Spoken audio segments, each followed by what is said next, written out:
This is called Calling, a spiritual podcast with a twist.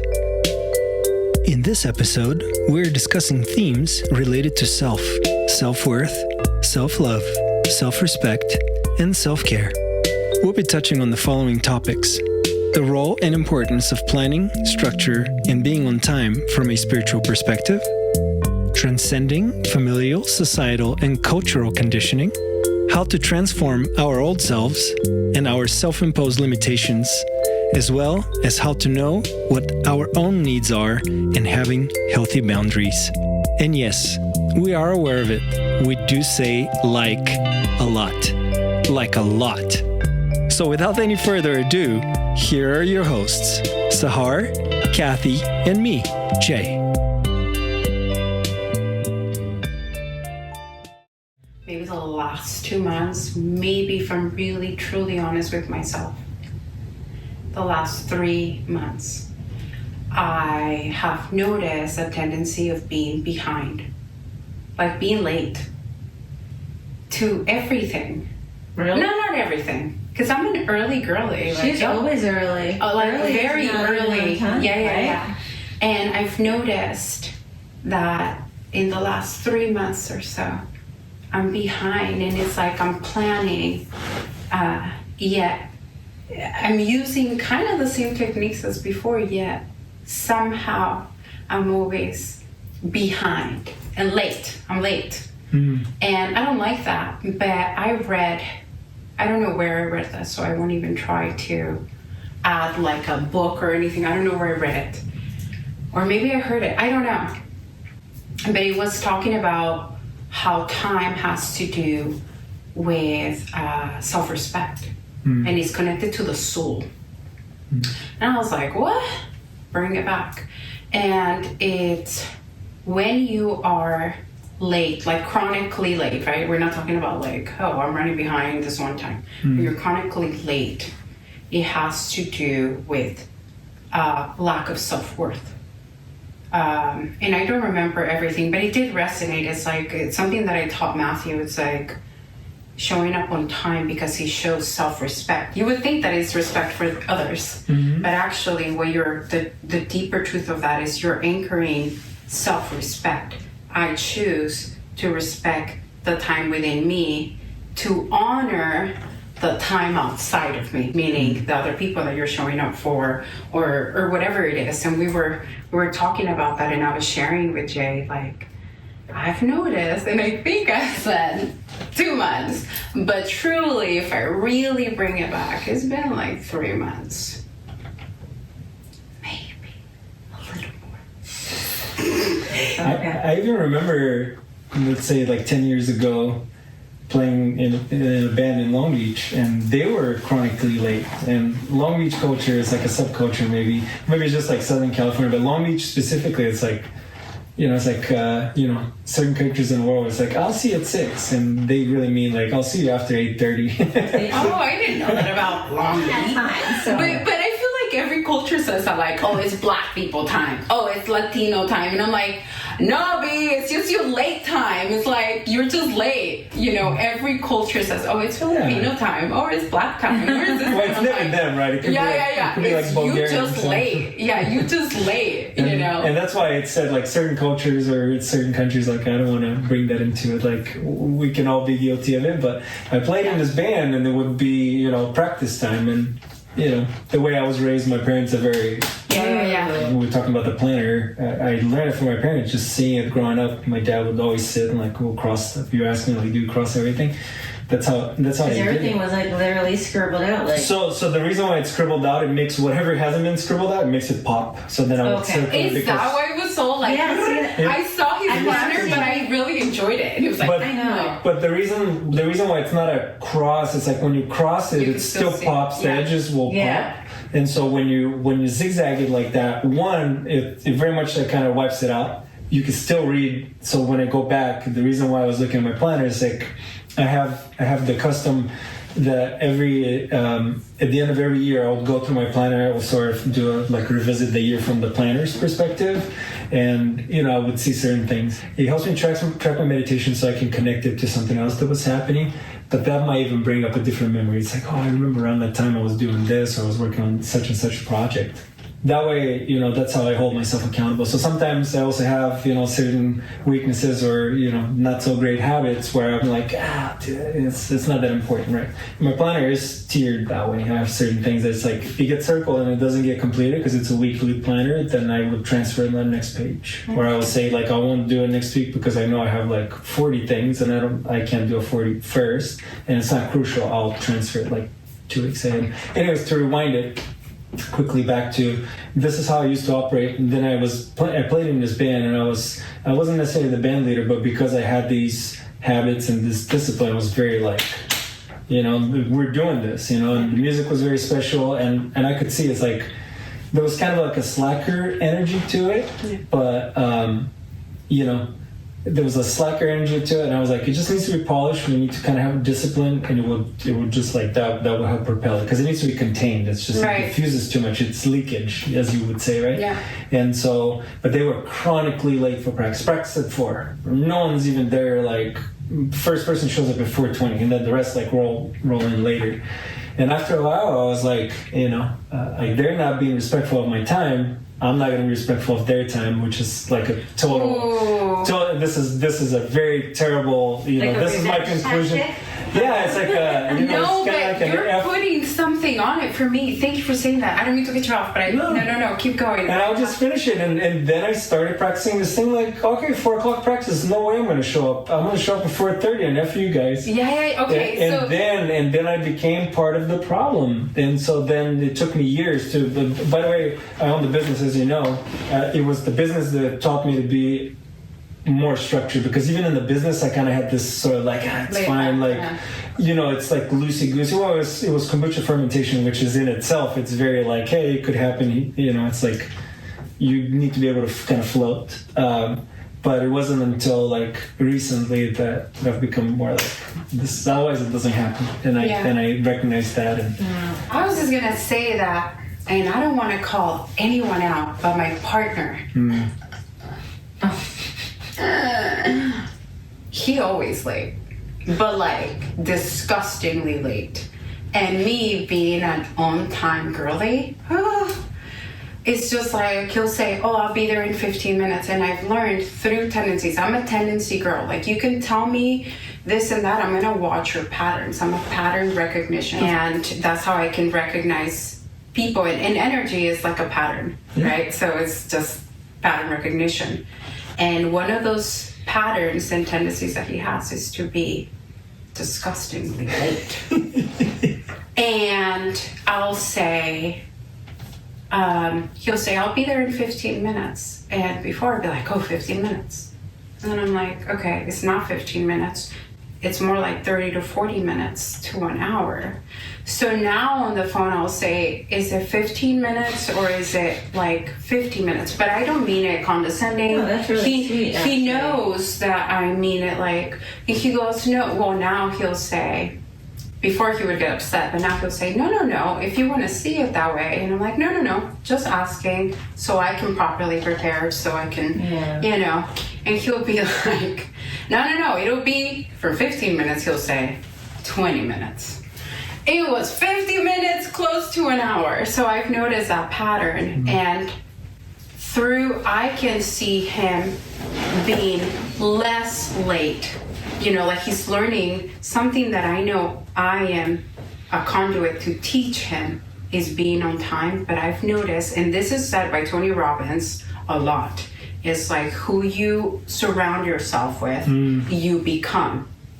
I've noticed that he's picking up a lot of my good tendencies. Yet, this is the heck happened. I'm really picking up a lot of his lower tendencies. Yeah. And I don't know why that is, because I'm all nerdy and I'm not nerdy, but I tend to have these Virgonian type energies, and I'm why am I picking up really parts. And late, like tardiness is one of them, and I've noticed that. And when I got here, I'm like, I'm not typically a late girly. But then, I went to sleep really late, and the excuses came in. I'm like, oh my gosh, I am listening to him speak right now. So all I said was, thank you for your patience. And you were like, yeah, sure. And I'm like, okay. I didn't have an opportunity to be late. Like, it wouldn't have happened for me today. So. Oh, yeah, right. It's not like it's everything just, worked out in your favor. It's just not fair, you know what I mean? Because I get it. No, but it's just one of those things, and you have something to say about. Oh no, this is just such a topic that I'm like, ooh, let me just calm down. And so I'm trying to be like centered about it. And this is a big topic actually for me. So when you said you were late, I'm like, oh, because you are not late, right? Because I always hear you making statements when in the past, like, on time is late, girl. Yeah. You know what I mean? I remember you saying I used to say the that. Japanese culture, if you're not 5 minutes early, you're late. Yes, my grandfather's militant, so it's like, you gotta be on time. This is why when people say, oh, it's Latino time, and I'm like, I'm sorry, you Latino? Me Latino? We brown and proud, but like, listen, we were on time. And on time meant like 10 to 15 minutes So earlier. I do think that, well, first I was going to say about your book, when I saw this scribble, because usually, when people do a task, they'll check it or put a line through it. Yeah. And this was a deliberate big a big old... zig. It feels good when you do it. And then you were showing me through each page, and I'm like, wow, you zigged. I'm like, Zigged. does that mean like this is gone? This will never, I never want to see that again, up for a second. But I did like what you did. And I'm just saying this because this is something that I've been studying, in the past. And then the last few years, I think, the quarantine, I remember I got this awesome planner book. It was me and Marisa. And we're so happy. We ordered the Abraham hit, whatever book, and we're going to do it. And then it was a quarantine, and it didn't matter. You know what I mean? Gotcha. We couldn't plan, but... So it went out the door. I had a friend who... I was having so much stress and so much. I think I was having one of those life breakdowns because I'm like, I can't handle it. There's just too much going on. I was so overwhelmed. I was trying to figure out how to work smarter and quicker, and blah blah blah. And I found this simple book. I don't even know how it happened on Amazon, and it turns out it's one of my friends that's very close. And then he ended up being kind of like a guide with me, and we would talk every day. Because I was going to teach a system, which I still think about, you're making me think about it again. And the way that he did it was, he'd okay, we're going to get a book, if you want, get all the book with the squares in it, a book with a little tiny graph squares. Oh. And you write out, and this takes a lot more time, so some people might not want to do this or not, maybe don't have the time, but you fill it out, and you put in Monday, Tuesday, Wednesday, and it becomes a strong thing because it's all about hand touching, coordination, not technology. It affects your brain more, and you're thinking about it. And he's like, everything in this book comes true. And then anything that matters to you, you're scribbling your dreams, you're this, you're that, and then you are doing a delegation. You notice all the things that you didn't do, and you draw a line to move it over to the next day, and you'll see a pattern. If something keeps happening that you keep moving over, you need to let go of it. Yeah. So he had this whole thing, and I really loved the concept because I would hang on to things. I want to get it done, but I can't. I'm trying to do so many things, and it became a fun thing because it was about. So that was one thing I wanted to say that you reminded me of looking at the planner. I also like that you blocked out the time because you you made top, middle, and bottom on your page, so the top was must be kind of a thing. Yeah, this was a later thing. I did that doesn't exist in my earlier planners. It was 2023 when 2023 probably. Sorry, continue. Yeah, no, I just want to make sure that the top is have to do. The second one is kind of what you're working on, or second. Well, the top is typically because I have multiple aspects of my life, right? I have, life, which is external things I have to take care of, bills I have to pay, and things that are important. You know what I mean? And I have certain responsibilities that you gotta stay on top of. The middle portion is actually my spiritual practice. Is that component? So it includes meditation, includes and I would see in that he had Monday, Tuesday, Wednesday. They're check. If you I gotta look at this calendar. If he did certain things, which I thought was really good. What I liked too is so I'm kind of just putting it in what I understood. The top the middle, and the bottom was like the not as important, but you would like it. Yeah, like so, and then you could quickly, easily look through the pages at the end of the year and see, wow, I was consistent here. I wasn't like it was easy. It tells you a story, and that I think is so important because you can easily reflect and remember more accurately. Because otherwise, it's just kind of in your head. And how are you going to learn if they say you learn so much more if you track things, and you know so much more if you track things. Yeah. So that was one of the things. And then, I will just say, definitely, I have associated time as like, I've had very bad, low self-esteem, bad thoughts about myself growing up, to the point where I'm not over it. Like, I will still cry, like, right now if I'm not careful. Because I came to those assumptions, and like I want to help people learn that they're good, I've learned the opposite. I've decided that, like, people make assumptions, and also you're taught that, maybe you track that you're just bad, you're dumb, you're stupid, you're just lower than dirt. I've felt that way, and I have struggled through it through the learning process, and so that's why I do have a soft spot for anybody who, I just don't think people are made to be dumb and stupid and late. I don't think that's how they're meant to be, but they can be treated that way, or perceive people who are that way, that I'm better than you, I'm smarter than you, you are lower than me. And that makes me want to like the other part of me wants to fight them. You know what I mean? Because I'm like, that is not true. And I had so low self-esteem, I didn't even know I could stand up for myself. I don't even know how to explain that. It's only through the many, many years and our spiritual practices and me having a desire to evolve that I only feel like I learned this recently. It's almost like this hidden shame. And so I also feel we're different people, and we can go as far as saying maybe we come from different planets. I like to be in the no time zone, where you're like in a meditative zone, and when you're in that zone, you're doing your art, you don't know what time it is, and you don't want to leave that place, and so you will lose track of time. And I am totally good with losing track of time. And as a matter of fact, it's almost like I want to do everything, and I want to save the world, and I will do everything for everyone else, and I will always be last. That's been my trend. And then I'm like, why is my stuff not good? Why doesn't anyone tell me I'm good? Why is my room a mess? Because I have to do everything for everyone. That's been my kind of the story, that I'm actually trying to shift. That's the I want to say the old me, so I'm glad I'm saying it now. And it's like, I don't know, I just wanted someone, it's like wanting someone to save you.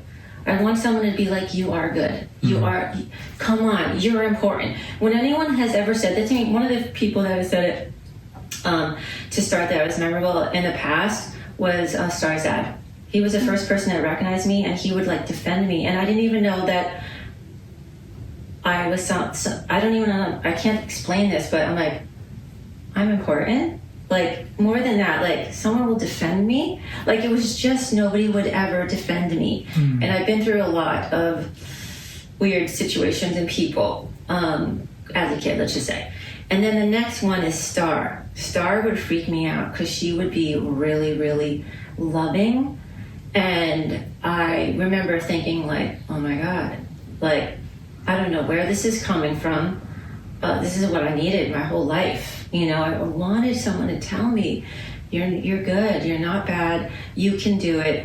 I didn't learn, I was never, you just get in trouble, and then you're bad and dumb.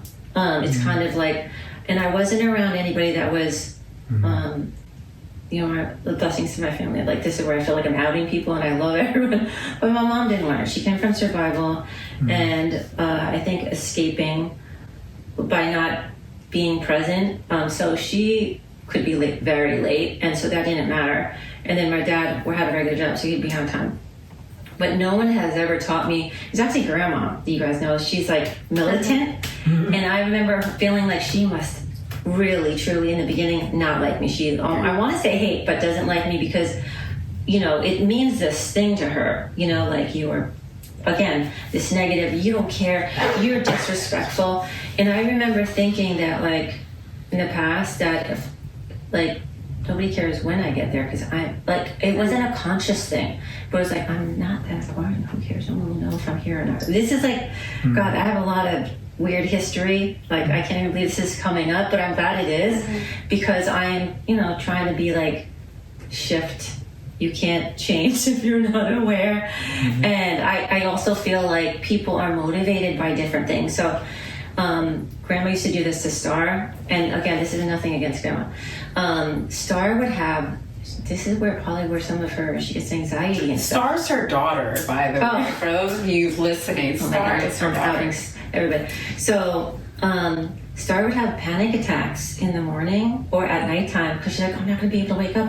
Because Grandma's tendency is like, you got to do this and you got to do that. And if you don't do this, this terrible thing's going to happen. And the energy is so strong. I can relate to that. And so Star would be like, I can't fall asleep and I won't be able to wake up. And she would have these panics. And I realized, now this is just like kind of I don't know, like the class Spiritual Business Management where it talks about that we are soul types. We are primarily, we're made of some different rays or soul types, kind of like personality.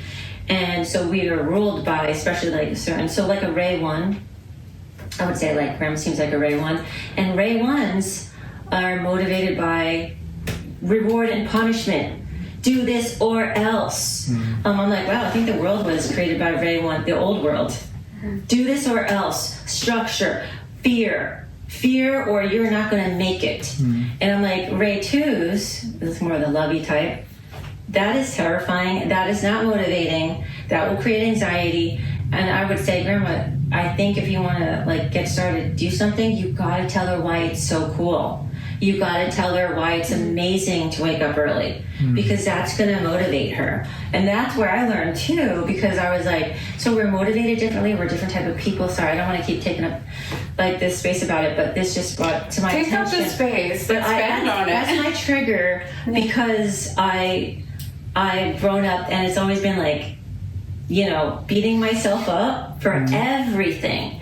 And it is like, so I do like, I don't know. So understanding how people work, I think, is, I want to say magical, because I feel we're all meant to do amazing things.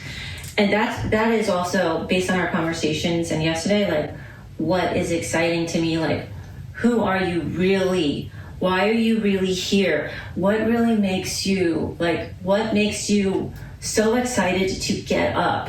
Like those are the things that I hope that we are inspiring each other to do. And so thank you for sharing that. I am still trying to figure out, today, but there's just so much going on, and I still have that in my energy field. I'm like, I want to help these people, and I've got to hurry, and I've got to drive, and for some reason, it's not out of the system yet. I love how you... Oh, go ahead. I just wanted to chime in, and please remember what you're going to say very quickly. It reminded me when you were saying, I have to. It reminded me from my coaching certification, talking about, have to versus want to, and I get to do this. And reframe, it's what is it that I want for myself? And one thing, because I talked about this year, one of the things that it taught me is, and I was sharing with Sahar, I think when I saw her several days ago, it taught me I can't be pouring from an empty cup. You know what I mean? It's if I'm chronically deprioritizing myself, it's you know what I mean? It's just always going to be others. This has been the lesson this year, has been prioritizing myself. And I think I was sharing with you over dinner the other night or last night. Prioritizing myself so I can be in a good place, so that I can pour from a full cup. Yes. And it's choosing that. And this is our year. This is our year. I have to say, this is taking a long time for me. However, whatever reason being, I've tried studying karma to truly start to feel like I'm important. You are. And I'm just saying, it sounds like we know that from the beginning. Oh, love yourself, that whole thing. But it's a deeper... It's embodiment. It's a really deeper thing. I love and recognize myself. And I love that you're saying that. The identity thing, that helps me a lot. I don't know if I was saying that to you yesterday, but I was telling Jay about how I was instead of just being our old version self, we want to think about being your best version self, because they don't have those problems. They're just this amazing soul. They're untouchable, right? So if we remember, we become that. But in the process, it's still... like I had to convince myself, and I was saying, gosh, I don't know if I'm repeating it. I know I am repeating it to you. I don't know if I Go said for to you. it. But like when we go, I am the soul, I'm not the body, I'm not the emotions. That should be freeing. But I learned that a long time ago, and that didn't work for me. And I didn't want to tell anybody because I'm like, and I had a friend that was like, Kathy, I just had the biggest realization. I was having this problem, and I started saying it, and it was like, wow, it made a difference. And I'm like, So cool, bro. I get the concept, but I'm not. You know what it was? So I'm not feeling it. I know it, but I'm not believing because I believe through feeling, kind of. Yeah. So and then I would Well, that's tweak it. embodiment, actually, and let me just tap into that for because there is intellectual like awareness of it. Like when we say, "Oh, I know that," it's like love yourself. Oh, I know that, but yet you move in a different way. It's because you can intellectually understand something. Yeah. But when you understand something, that's already you feel it inside. That's an emotion, which is what I believe you're talking about. That's embodiment. That is living what you intellectually now understand, right? Yeah. So I think that I know that that's what it is. It's embodiment because we can know so much, and then you hear it, and it's like, oh, somehow I just get it now. It's taken me, 5 decades, and I'm like, good for you, because a lot of us are like thinking like, oh, I've studied this, I've studied that. I don't remember which one of you said it, maybe it was you yesterday, like I've done this, and now I'm just feeling like I'm doing this, and it's like there's so much deadlines from the outer world, like you have to do this by this time, you have to do that. I'm like, baby, or my students will say like, what is my purpose? And I'm like, bro, you have many purposes, and it's just like it's really about just living life. Try the skiing, try the painting, try all these things so that you may find what you are enjoying, and you are in that point crafting the man, the woman, the goat that you want to be. And I don't mean goat like I said the goat. I meant like an actual goat. Oh, an actual goat. Like an actual goat. Yeah, no. I meant like an actual goat. Whatever you are, it's that. I would like to credit you with that. For me, and to relate it to what Kathy was talking about, is like we've learned all these things, right? It's a couple of things that you're talking about, because she referenced it. All the things that you've like studied or learned, or things that you've practiced, it's like it's all of it coming together, right? So then you can like drop in your body. And I was crediting you with like what I deeply realized this year. It's like all you need to really do is like just live life, be yourself, don't be afraid to make mistakes, and let all these things, like through your act of fully living and being present and being authentic, let it all drop so you can understand what it means for you. Because what you were referencing is like it's the theoretical versus the practical, right? It's like in theory I understand it, I understand how it makes sense.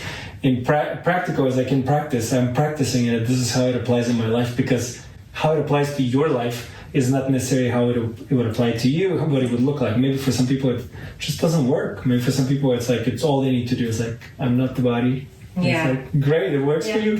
Fantastic. And so I think it's super nice when you sort of like let go of these expectations of like when you're supposed to do something. And I've done the same thing. I'm like, I have like 2 coaching certifications. I should have to. Like, have to is always instead of want to. It's like, what is it I want to do? I want to do it when I'm in a good place, so I can like just spill over. Don't shit all over yourself. Yeah.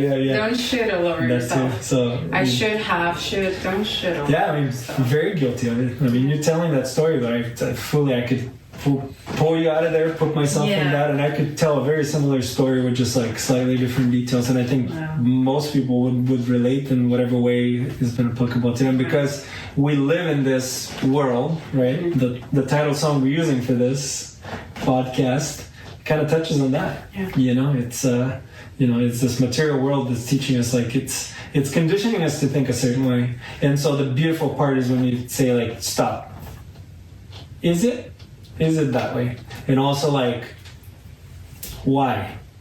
Break it down to like, is it as like, okay, this overarching thing, like we're supposed to hustle. I've heard this so many times, like living here in Southern California. It's like, you have to hustle, bro, and it has to be hard, and it's like you're not sleeping, you're not eating. It's like, bullshit. It goes against it goes against everything, like all the studies, and now we have like so many studies. It goes against the science of like hydration, nutrition, rest. They say like the most important thing for athletes is actually rest. Yeah. Is quality rest. It's not just rest. Like it's not 4 hours. Yeah. Like okay, great. Yeah, let's see how many nights in a row you can sleep for 4 hours and let's see what happens to your body, right? And so yeah, it's like all this hustle culture that's teaching us like time, this, that, the other thing. And I think what I've realized, bringing it back to the planner, it's like the planner has a place. And also as an artist, you know, I recognize like I have days where I'm just like making music. I have no idea. I feel like I've been just like walking down a road for like days in a row. I don't even know what day it is, you know. And it's like, yeah, and I enjoy that. And in my planner, it says like it's wide open. I have wide open days where it's like recording. It's the whole weekend, you know. So you know, it's always a balance. You know, it's like it's always a matter of like, what is the outcome? What is sort of like you cannot skip this. You know what I mean? It's like you cannot not pay a certain bill or whatever, for example, or you cannot not go pick up your friend at the airport whom you promised you would give a ride because they rely on you. That's a non-negotiable, right? It's like you have to do that. So other than that, like everything else can float. Well, I think that's the beauty and the magic in balancing both worlds. Like something that I teach is a pragmatic approach to spirituality, right? And having that is, you know, there is, like you said, there's times for a planner, and there is like the time for no time. That's the flexibility of it all. It's like, okay, I'm living in Earth, and Earth has this specific time. But as artists, right, art is magic. So therefore, time just kind of expands into everything and nothing. And it's kind of like you're saying, we've gone in calls like, what day is it, bro? Like, I've been Sahar, where you been? I'm like, I don't know. I'm like, I've been gone. It's whatever watching it, tell me what day. It's no time. Like, I get lost in it. And yet I can go back and come back and I'm like, okay, I gotta pay the gas. I gotta take Matthew here, you know, do all these things. Yet you're constantly navigating. And it's the beauty and art and magic of life here on Earth to navigate like the non-negotiables and the flow states and the creative endeavors that we go into, and I think that's the beauty of it here. And who's to say that it has to look like this way? And who's to say? Ain't nobody can tell me nothing. Who gonna check me, boo? Who gonna check me, boo? That's a Real Housewives thing. I know someone will catch that. Who gonna check me, boo? Yeah, and something that you mentioned about when you're doing something that you love and you lose track of time and you want to be doing it, it made me think of my partner and how in the years that the 2 years of spending with him, I've noticed when I would be with you, and I love you both very deeply, we could go hours and we're like, oh, it's already that time, or we're like, oh shoot, it's been like the time really went by fast. But when I got with my partner, I remember I went there after work. I was in Beverly Hills and I said, hey, I'm nearby your area, like I'll be there in like 15 minutes. It's like, okay. 2 days, I know. 2 days went by. I promise you we did not know. 2 days. That's wild, and that hasn't stopped. And I think, in my defense, not that I need defending, because who gonna check me, boo? But I'm just saying, in my defense, I'm like, it still happens. It's like, okay, I gotta get ready for a meeting, or I have like some sessions, and I'm like, how did that happen? We just like, you know, and I've noticed that I'm constantly reminding him about time management, yet he's really mirroring to me like, wait, I'm kind of lacking there right now. Like, I don't know what's happening, but I think it's because we enjoy each other's presence and essence, that we get lost in that. It's like being with someone that you're in a constant flow state. And that, I say, it's Sahar really has got to navigate the magic and art of life, and really like the earthly, like, hey, you got to go to work. Going back to like a earlier comment of, you know, who's to say what it should look like, right? It's like being in a flow state, and there's nothing wrong with that. if it doesn't disrupt anything, like who's to say like this is wrong or this is right or this that? And it took me to my ex-partner would really complain about me taking 5 hours to vacuum. This is the truth. Did you take 5 hours? Yeah, maybe not 5, but it would take me 2 hours to vacuum. Look at me judging. Great awareness. Okay, well, you know what? My husband, he would take a long time washing the dishes. Yeah. And he was helping me because I didn't want to wash the dishes, so he just took it on. Yet he would take hours and he would bother me. And I think about that kind of triggered, and I'm like, but I'm able to recognize that I'm like, oh, he was doing something kind, and who am I to militant the time that he takes to do something that's kind of I think it's good to look at, like, why did that bother you? Because he wasn't spending time with me. Because I wanted to monopolize his time. And thank you for teaching me that. Because I know you're watching. Well, and to Sahar's point, for me it took 5 hours. She would say 5 hours, but maybe it took like an hour and a half for something that should take like 20 minutes. That should. But did you really? That should though. Did you start and stop? Like meaning that it would normally take. Well, I'm gonna explain why it takes so long, and then to sort of like bring it all the way back to what we're talking about, like being in a flow state. But to cover the entire area, to do a good job to vacuum, it's like 20 minutes maybe. You unplug the cord, whatever, like taking your time. But for me, it's like, I'll vacuum, I'll be like, oh, that guitar looks so good. I want to pick it up and play. Nothing wrong with that. It's like that guitar called to me. I picked it up. I played it. It brought me joy. I was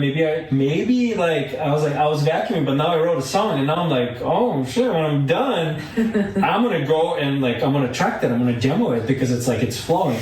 So being in the flow state, right, where it would be like, oh, I didn't realize they put this thing here. It's like, oh, cool. Yeah, it's so interesting. And then this. I haven't seen this in like 2 years. Isn't that like ADHD or something? Maybe, but who's to? I mean, it's like we're throwing the ADHD, and a lot of people are saying this. Like we're throwing it so frivolously. Like what? Because ADHD is an actual disorder, right? Yeah. That's what the last D stands for. So it's like we're throwing a medical condition around, and that's what I've heard too. Like people have been saying, like we're using this very freely. We're just throwing it like, oh, my ADHD. It's like, if you haven't been diagnosed, you don't have ADHD. And like now we're talking about the spectrum, this, that, the other thing. It's like, and I've learned, and to credit ChatGPT a little bit with this, right? A little has brought like awareness to how I operate based on certain, life path, using numerology, using also my human design to throw like certain modalities. And right, I have ingested that information. I have sort of like distilled it, and it resonates with me. It's like, yes, I recognize it. Here, all of these things. And so then it brings like a deeper perspective on like how I operate. And it talks about like depth. You're like a depth-based artist. But it talks about like that embodiment we talked about. It talks about like taking an idea in the art and embodying it and seeing actually what shakes up. Because it talks about like the stuff that deeply resonates with you. That you're built for that. You're designed to do based on. I'm into that. I just got into some human design. I think there's different forms of it. So I'm just getting into it. But I love getting back to we are beings. So if we love and understand the different beings, they operate differently. It's like this is how they're gonna best thrive or be their best version self. They need to operate this. Why do I have to make my system, like why do I impose my way on, this is what people do. Do you know what I mean? They're not conscious of it. Yeah. And it's like, no, it has to be this way, and this is how it has to be. And like, you're basically, this is what we're trying to break away from, is all the programming. Like, did you guys read the, what is it? It's a favorite book. It's The 4 Agreements. Mm-hmm. Now it's the 5 Agreements, but 4 Agreements, everything they say in there is so powerful. And number 1 is like, well, I don't know if it's a number 1, but I think you're just born into all the programs. your first of all, the lineage and the energy, which he doesn't get into, but I'm just saying, like, the energy of your lineage and, like, your mom and all her feelings, all that stuff gets imposed and all, right? And then you got their belief systems about love, about money, about life, and then you got the city, and then you got their religion, and then you got the country, and then, like, and then there's, it's just this big snowball. It's amazing. Anyone breaks out of it to a degree, depending on how intense. Like, when I, certain religions, as like, we know some people, but the religion is so strict, it's like, I can't believe people get out of it. Do you know what I mean? Or they don't even completely get out of it because it still haunts them, and then they're not allowed back in because they're not in. So yeah, basically, wouldn't it be cool, is probably the question, like, wouldn't it be cool if we looked at people like, I want to understand, this is how, like, what we should do with our kids, what we should do in the school systems is, like, how do they best, like, we're discovering, we're looking at the new technology. Why should we even assume how it's supposed to go? How about we, like, interact and, like, oh, I'm noticing this is how they respond to things, is, because there was a conflict, I want to say, in the last, years, where I was one of them, too. I was complaining with, like, other moms or whatever, like, God, the kids today, they don't want to drive, they kind of got it made, they don't want to work any job that they don't want to, they don't have to, like, just start up at a job, and, and we were like, God, and I realized, it took me a long time to, like, really, really see something different, where it's like, you know what, it's the questioning again, it's like, why do they have to have a job just because they don't feel the calling? Like, why do they have to have a stupid job at the coffee shop to learn? Like, I'm just saying, I just started to question it in a different way. It's kind of like how, like, a little bit similar, like, if people grew up abused and then they abuse, and then you're like, they're not, why is that abuse happening? It's because those programs or those things have been installed in them. So it's like, oh, I suffered, so you should suffer too, because that's how you're gonna earn it. So I just, again, I don't know, I'm coming back to, like, trying to recognize, like, and I'm trying to break myself free of that, because I've, it's the whole, you wanting people, or I wanting, I want their love, I want their approval, I want them to be happy with me, I want them to be proud of me, I want them to say, finally, you made it. And honestly, trying to do it their way has made me horribly miserable, and unsuccessful. So it's pretty bad. And my passions I still do my passions, are just, I'm trying to... You're working on prioritizing. Yeah, I feel like there's something here. I'm only just, like I said, I feel like I'm grateful that at least I'm getting it. I feel like I'm getting it now. Yeah. It was interesting. I was hearing you kind of say, like, I was talking to these other moms and I was saying this, and it sounds like it's this condition. I can relate to that, because that has played in my mind for so long, and we cannot interrupt it until we become aware of it, right? Until we start questioning, like what I said earlier, like, stop, why? Explain to me why, so I can deeply understand it. And then when it makes sense, I don't even think there's going to be, like, friction or any sort of, like, tension. It would just resolve it. We'll be like, well, I get it. And because I get it, therefore it becomes, like, effortless. But yeah, it's, and I remember a friend of mine was saying the same thing. Like, our children they will probably never drive in their life. Because, he worked in the electric vehicles. He's sort of like an expert, actually. But electric vehicles and somewhat with autonomous, and I've been involved with that industry, right? It's like, they won't have to. It will be like one less thing they need to, like, but why is that a problem? It's only a problem from the standpoint of, this is how we've always done things, right? And we know whenever we hear, like, this is how we've always done it, it's like, yeah, we used to torture people, and so, hold on, are you telling me that because we've always done that, like, we should continue to do it? It's like, it is nonsense. It's the most annoying thing. I had someone say, like, I remember, I've been eating only plants for, like, probably 10, 11 years, I don't know, something like that. And I remember a few years back, maybe 5, 6 years back, I was at a cousin's house and they were having a barbecue, a carne asada, right? And my cousin goes, hey, we have cactus there if you want to eat it. Nopales, right? And I was like, oh, it's okay. I've never had it. It's just the texture, it's so slimy, in the past, right? And I was like, oh, I know. And then another cousin, that one cousin, you never see her, but when you see her, she ain't got Or nothing relative. good to say. That one relative. You know who you are. And then she goes, what? You used to eat meat? And in that moment, I was like, ugh. Because, everyone says it when you first, change anything. Oh, yeah. And something that came to mind that I just share with everyone when that happens is because it was a moment of what you're saying. It's like what you did in the past, right? She said, you used to eat meat. And I just got up and said, and I used to eat boogers too. And I don't eat them anymore, And it's just kind of like that moment, like, why are you trying to box me into what I used to do? You know what I mean? Like, I used to do that, or we always have done this, so you gotta do this. It's like, don't try to tell me. Yeah, like, you may meet me today and tomorrow or 2 hours later, I'm a complete different person, and that's my right, and I choose that for myself, so. It's so interesting you brought that up, and it's been a topic that's been coming up. This is a form of certainty, I think, for people. It's like if they box you in, that's exactly who you are. They know who you are. Mm-hmm. And depending on that relationship, obviously, with that person, maybe not as harmonious yet.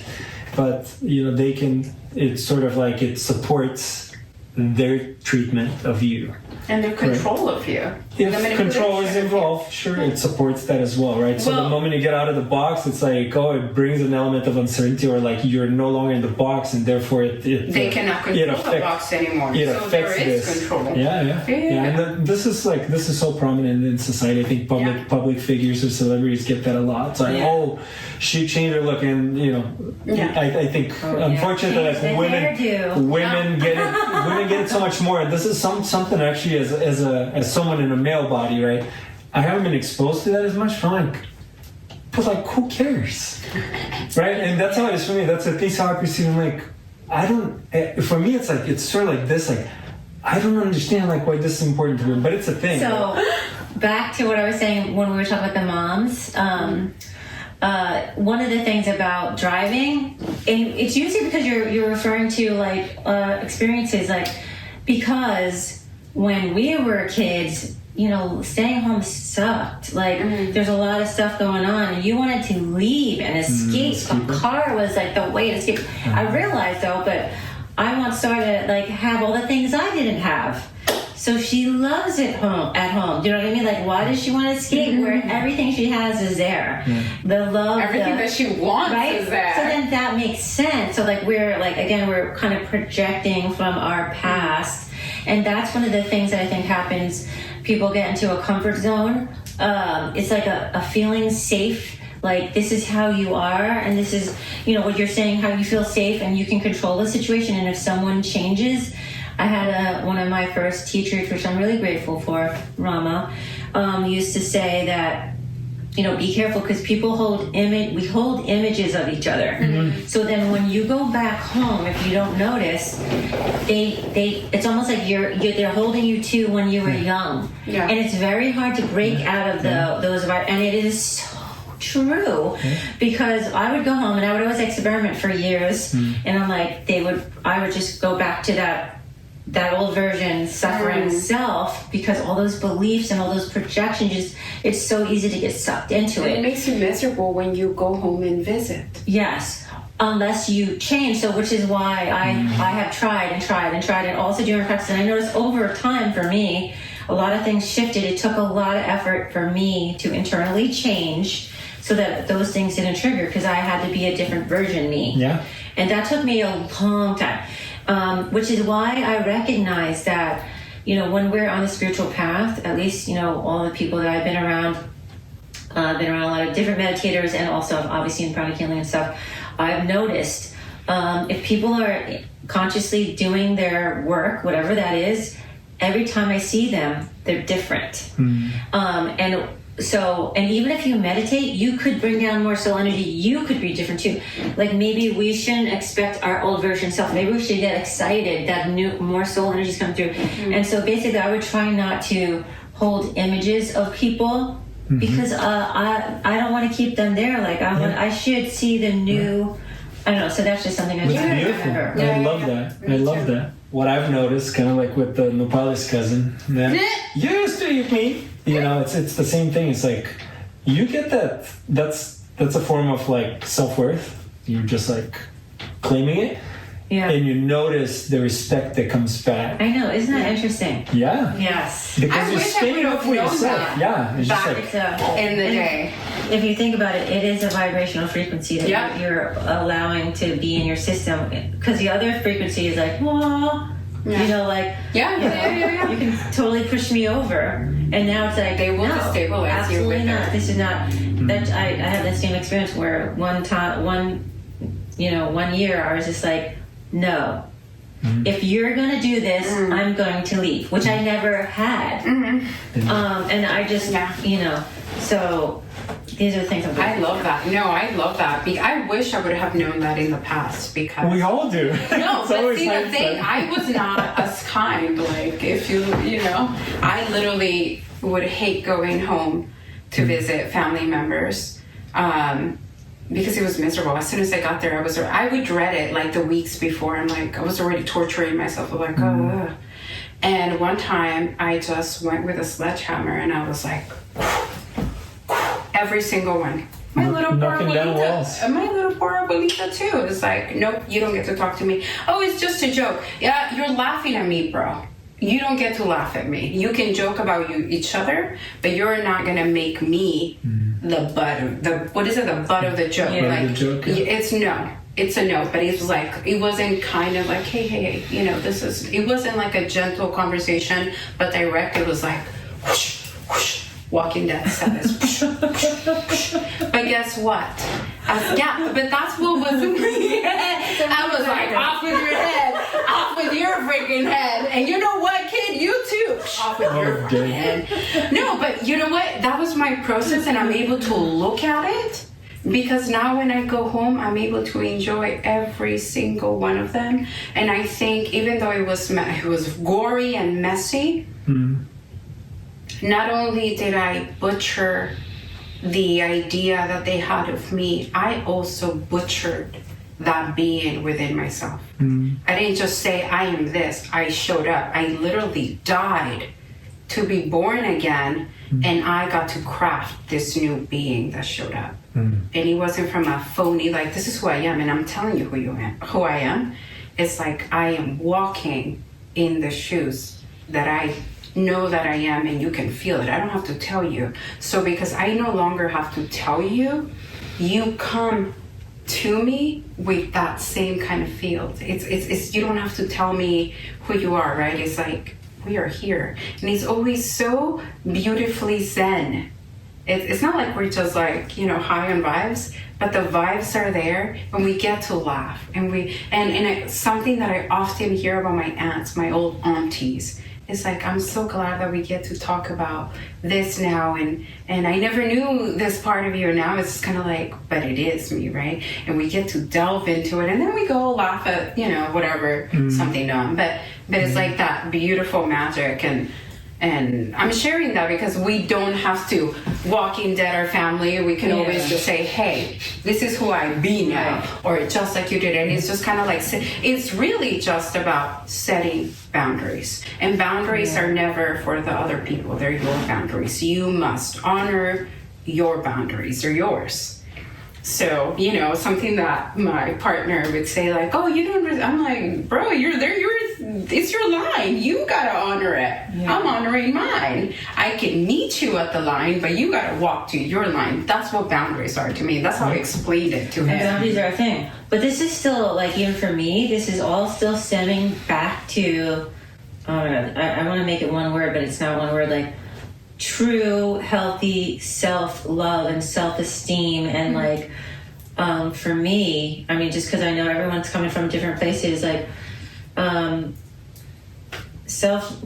any self thing, because those are the things I feel like I didn't have, like respect, like, that I matter, that, like, that is huge for me. So if you embody it, I'm going to say with love, then that's probably the best thing you can do. Because then love, what is love? Love is such a huge thing. Love can be tough. Love can be gentle. Love can be like, that's God. To me, that's also God. Yeah. You know what I mean? Yeah, so, but if we're really in that alignment, then, it's like also like something I recently was like mirroring, like, I got your back. because I never felt anyone got my back. Do you know what I mean? I got your back. Thank you. And I got your back. And you have And we're apparently relentless because we're just like, sledgehammer! And I got your baby. But you know what? She's a relentless person too, and I love that about you. I do have a tough something in there. You mentioned something earlier, and I don't want to cut you off because you were really going hard, but in the past, I've noticed, you were saying that you needed someone to do this and to be that. And I noticed, to me, as I was listening and experiencing what you were sharing, I was also seeing all the times that you showed up that way for me without me asking you. I wasn't asking that of you, but I remember when like a person on the street was like, and you were like, I was like, who is this? Like, all of a sudden, super Wonder Woman, you know? And I was like, whoa. And I didn't need that. I'm a bad bee on my own. But I just love seeing that side of you. And I felt your love immediately. Like, and I was like, okay, go on with yourself. And I love that about you. You are so great. And you're doing amazing. And I'm not just saying. I really appreciate you. I feel like you see me. And that really gets me. Yeah. And I think you see me too. Yeah, I do. I try to see everybody.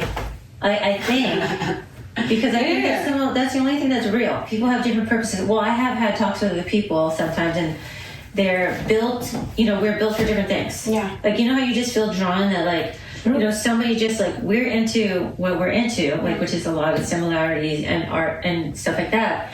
But some people, like, I feel the need that I don't know, I gotta be, like, in the army or a police officer, or like I've got to be a nurse, or I've got to work, like it's interesting, like on some people, I don't know what this came up somewhere where they're like, or I was at the UPS store, and the girl, she was like so excited, she's going to college and she wants to have her own funeral home, and she's so excited and she thinks it's cool. And that's great, because it made me think you need somebody who's like, I think it's just built into us that we feel driven, and it's kind of good, different things, because we need all, kind of do need those things too.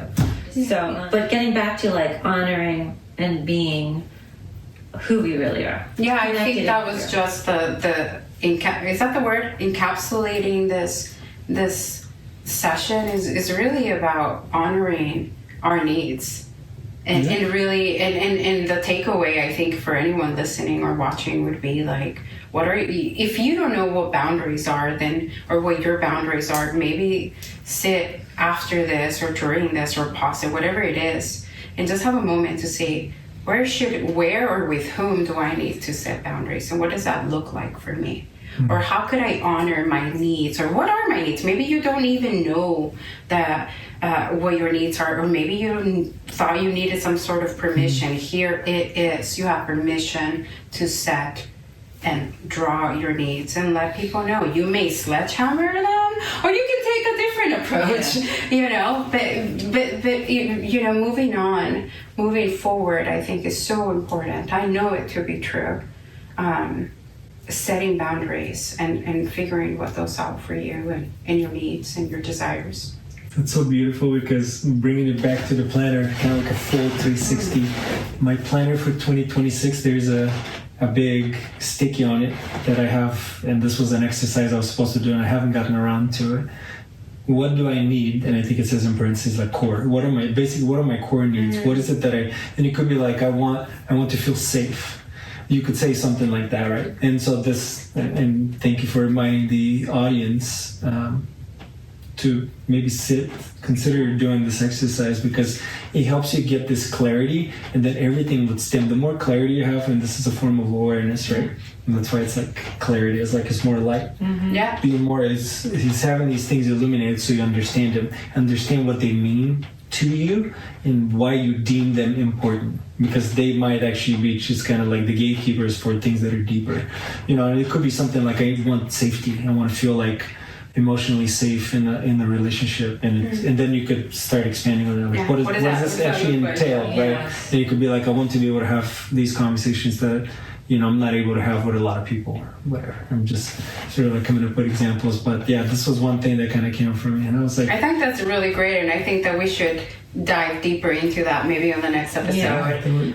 How to deepen and create spaciousness within that topic, because I think it's so needed for all of us, especially right now. Yeah. Breathing into, like, I think it's so important, like the nervous system. I know we were doing that. It's like every time, because I realize my body's rigged in a certain way, and it's like, no, let me breathe into what do I want to feel. And I have noticed for me, like, and that what I've noticed from a lot of studies, like if you want more something, more money, more love, it's like you need to like breathe in and create the space that it is safe to have it, safe to hold it, to maintain it. You know, like it's because otherwise we will subconsciously block it. So the safety, and I want to say they also, I've heard associations with guys, women want security and men want freedom. I don't know why. I have a friend who used to say that all the time, right?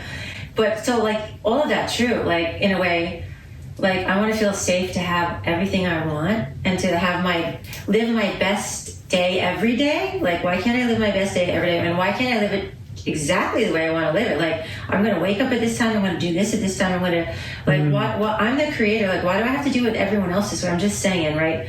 And the freedom to do it, and the freedom to be myself, and that kind of thing. So yeah, and maybe men and women can both want security and freedom, and also each person can go and look and be like, what does freedom mean to me? What does security mean for for me? Yeah, that's why I use both anyway. So I'm like, it's kind of, it is a freedom. I want both and more. Yeah, right. I love that. You want to feel safe. Yeah. See, and the other thing about think bigger.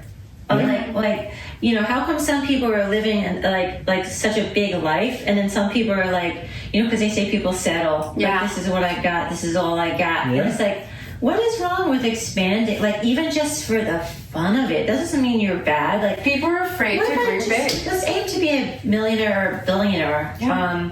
I did have a friend where I was saying I was listening to some YouTube billionaire stuff only because I was trying to get some ideas of like. They just had nice music and beautiful places and homes, and I'm like, oh, that looks fun to me. And she kind of went on a whole thing about how billionaires are evil, and that was a whole other thing because they right. So then I was like, wow, okay. I'm not saying that you can have a lot of money at any stage or no money at any stage, and you can be good or not good. But what is wrong if you did have that much money? Yeah. What if you became billionaire overnight and so be it properly? Yeah. And then you now became a poster child for what a billionaire looks like, and you're exercising you're exercising this form. It's a form of power, right? It's like, yeah, you're making the connection, but it's like, no, it's like these are these people that are in these situations, and this is how they behave, and you sort of like you draw the whole thing, and now you create like this is the only way you could be. And that's the problem. We know this from Master Cho's teachings, right? It's basically like and I think I'm going to butcher it now, but I believe it was the one where a diamond has like so many facets. It's like billionaire is the diamond. It's like you could look like this, it could look like that, and from this perspective it looks like this. And maybe there's like versions of gajillionaires, because by the time with inflation, billionaire will be like a normal thing. But trillionaires, maybe it just looks like radically different in how they utilize this form of power. Maybe they're like, I don't need to have a 1,000-foot yacht or whatever. It's like, but also, and I love my 3 stickies that I've been referencing. This is also something from this year. 1, and 2, so 3. What does it have to do with you? Okay, so and so no answer. It doesn't have anything to do with you. It's like, why are you spending your precious life force and lifetime talking about something that like it doesn't really pertain to you? It's like, yes, you're sharing. Let's say you're sharing space and whatever. It's like then you become a billionaire and redefine it. Ooh. We had this conversation. Boom, we have had this, and that can be shared with anything. It's just, but it's like you talk about this diamond with a billionaire, but and it has different facets. But we are diamonds. Mm-hmm. We are diamonds, and we have a lot of facets. So don't let no one tell you who you are. You craft the diamond how you want it to be. Period. We are the new divine trillionaires. We are the children, the crystal children. We gotta do the try. The trillionaires. The trillionaires. I like that. I like it. I will redefine it. But it's like what you were saying, like people confining themselves, it's a form of certainty also. You know it's going to be this. There's no surprises there. Safe and therefore it's a form of safety. Yeah. It is scary to go outside of your comfort zone. Period. Do it anyway. Do it anyway. Life is short. Yeah. Do it anyway. And I could say like, I've gone out of my comfort zone many a times, but I would say like in, let's say the last 5 to 10 years, I've also like hit certain things that, you know, with many blessings, like life has gotten me to places where, you know, I was thinking about when you were telling the story about the billionaires, it's like they've seen that it exists. It becomes really easy to believe and to have certainty. It's like, well, I've been there. You know what I mean? That's why, you know, and this is bringing it back to my personal experience. But knowing that you can, like I used to be this, but then I became that. And when I was this, I never thought I could be that. But then I became that. And then when I became that, then I became... It's fun. It's living totally from fun. like a space of being a kid again. Love. Wonderment, adventure, Joy. exciting. Like, you know, that's how you develop your muscles because you have to do something. Thank you for sitting in with us. We love you. We enjoyed it. Blessings. Be your best version self. Yes. Peace up. And we'll catch you in the next episode. Thank you for watching.